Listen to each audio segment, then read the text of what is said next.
This is sumac deerhorn. It can be seen as a great plant in many regards. It has edible seeds, fruit that are very tangy, full of minerals, and slightly lemony flavour to them. Very healthy, a diuretic, as well as it's meant to have anti-cancer properties. So it has many benefits. It's very beautiful in the autumn also with its reddening leaves. But it has one major downside. It has this effect. It will grow from the stalk and it will come up all over the place in the grasses there.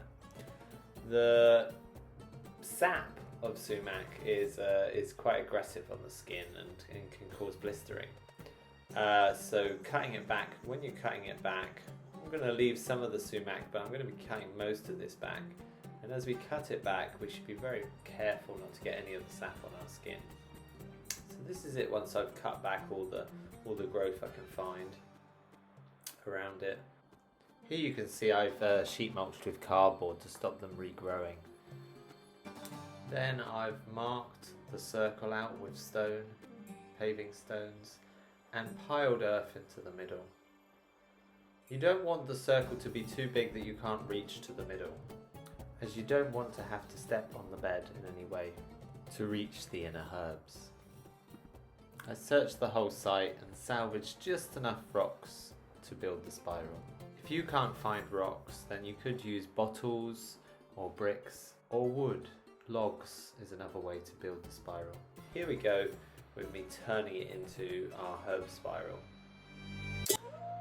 First of all, I'm layering up material. This is old compost. It's a whole mix of compost and clay. You don't need really rich soil for herbs, so I found a load of rocks and I've started to spiral the rocks up and fill it up with soil.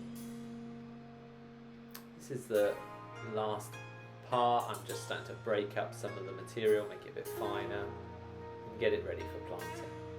I didn't have many rocks on site, so I just salvaged whatever I can from around the site and started to build the herb spiral. As you can see, the spiral doesn't go too high and it isn't too wide across, so I can reach easily to the middle. That's really what you want. In this spiral I should be able to fit around 12 different herbs. It's close to the house, so I can easily access it from the kitchen, and slowly but surely I can keep filling it up and get it ready for planting.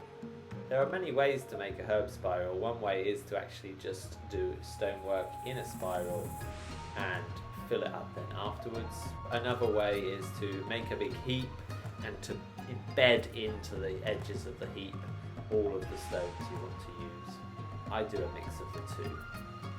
If you've got rubble and material that you want to get rid of, you can always use that material as the very core of the herb spiral. This can especially help if you're trying to save on your compost content. Here we have a mixture of compost and the soil from around. You don't want to overly feed the herbs.